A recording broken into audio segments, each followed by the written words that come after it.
मेरे जीजा जी का एक्सीडेंट हो गया। यह बात जैसे ही हमने मोबाइल पर सुनी, हम दौड़ते हुए हॉस्पिटल पहुँचे। हॉस्पिटल पहुँचने पर हमने देखा कि जीजा जी की सांसें थम चुकी थी। मेरी माँ का तो रो रो के बुरा हाल हो रहा था। माँ कह रही थी, अब मेरी बेटी का क्या होगा। केवल 25 साल की उम्र में ही मेरी बेटी विधवा हो गई। हे भगवान, क्यों किया आपने हमारे साथ ऐसा। यदि आपको मेरी बेटी के ऊपर दया नहीं आई तो उसके 3 साल के बेटे के ऊपर तो दया आनी चाहिए थी। दीदी भी वहाँ पर ही बैठी थी, लेकिन दीदी की आंख से आंसू भी नहीं गिरा था।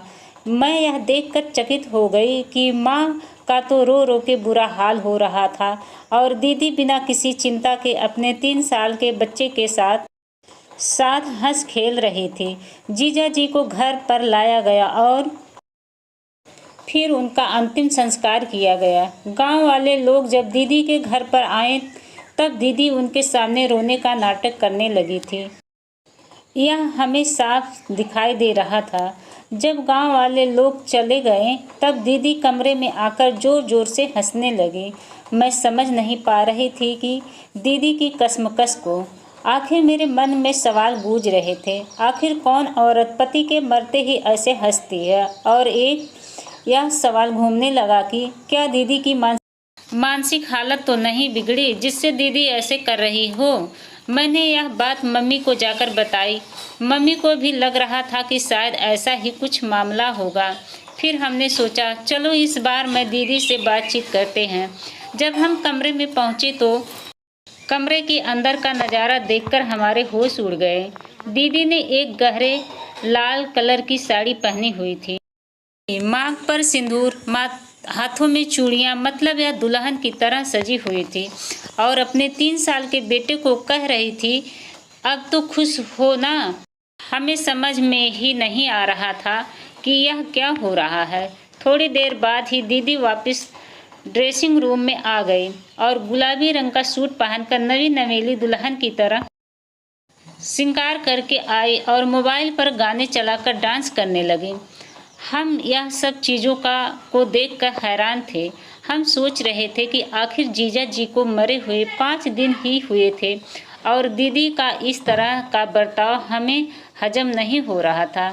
हमने एक बार तो सोचा कि दीदी के सास ससुर जी से एक बार बात कर लेते हैं, लेकिन हमें लगा कि यह कहना उचित नहीं होगा।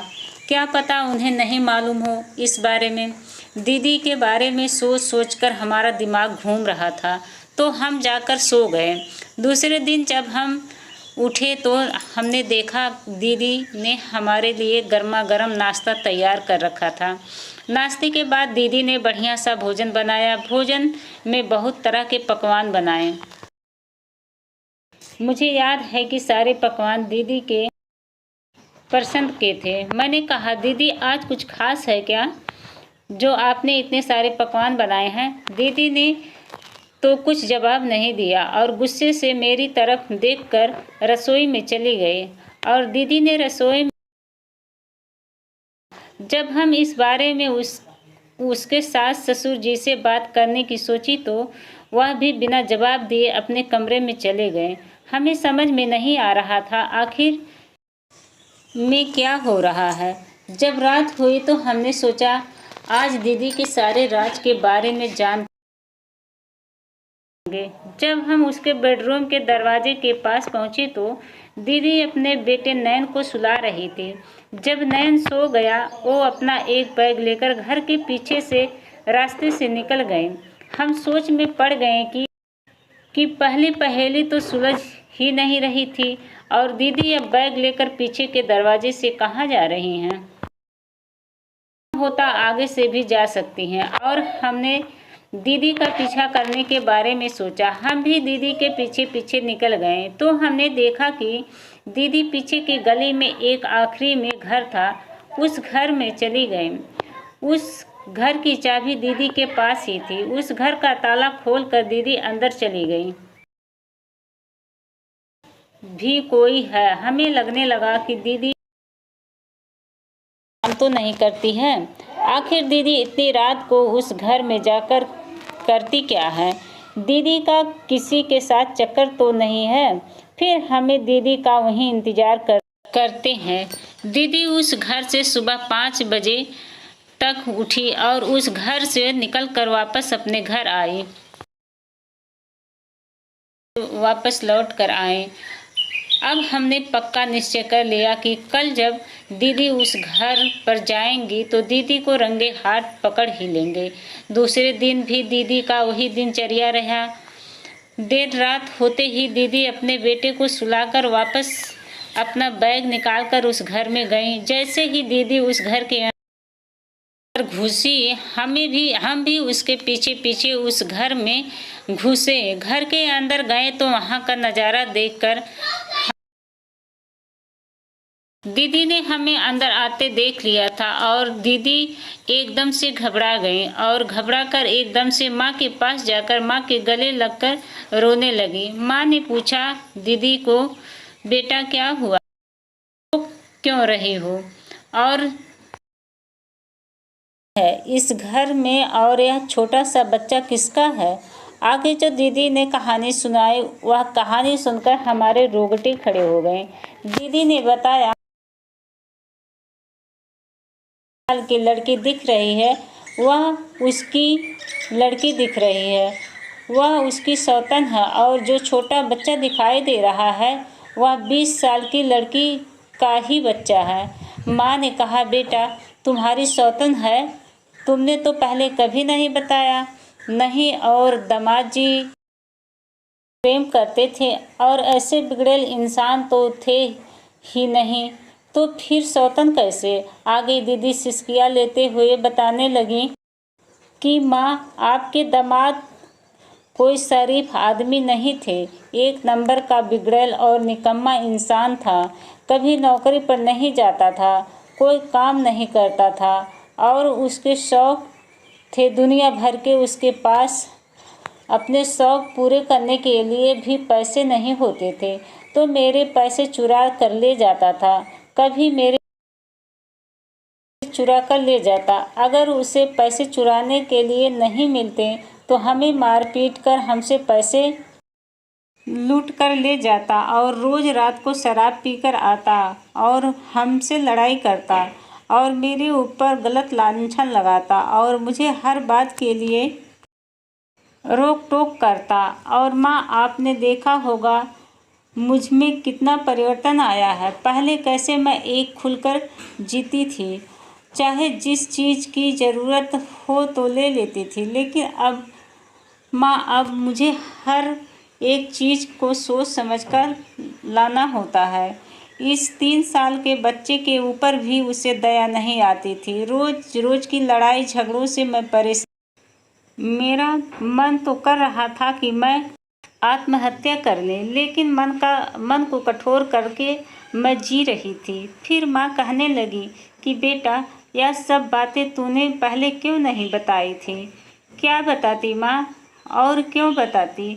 यह बताती कि आपके बेटी ने जो आपने पसंद से लड़का चुना है वह बिगड़ैल है, और मैं जब अपना घर छोड़ छाड़ के आपके पास आना चाहती तो क्या आप मुझे रखते। मेरे परिवार वाले ने जो मुझे अच्छी बहुत समझते वह मेरे बारे में क्या सोचते, और यह समाज वाले आप लोगों को तो ताना मार मार कर जिंदा ही मार देते।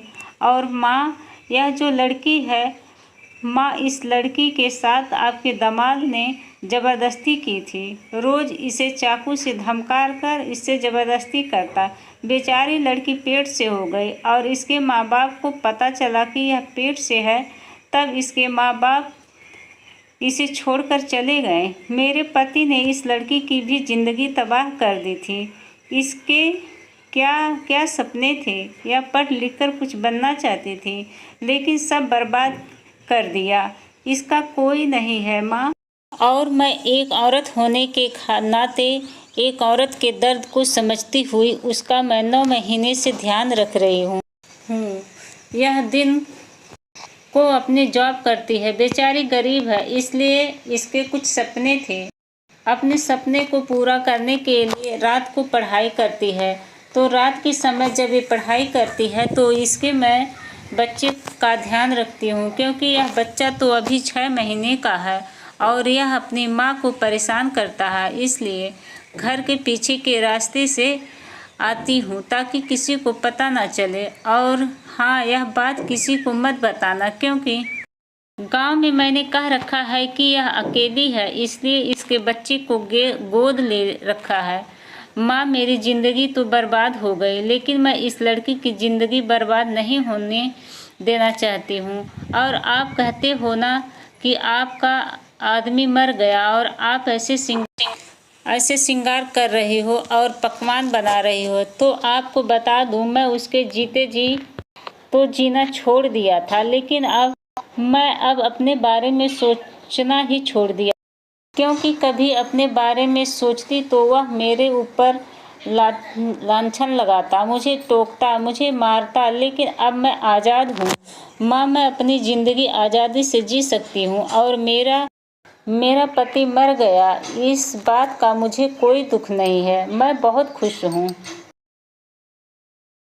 और ऐसा बेटा होना और ऐसा इंसान होने से अच्छा पति बेटा इंसान ही ना हो। माँ, मेरी बेटी बहुत समझदार हो गई है। माँ ने माफ़ी मांगी और दीदी से कहा कि बेटा, अब मैं तेरे सुख दुख में तेरे साथ ही रहूँगी। मेरी बेटी नहीं, तू तो मेरी जिम्मेदारी है। दोस्तों, यदि आपको मेरी कहानी अच्छी लगी हो तो इस लाइक, कमेंट और सब्सक्राइब कीजिएगा। तब तक के लिए नमस्कार।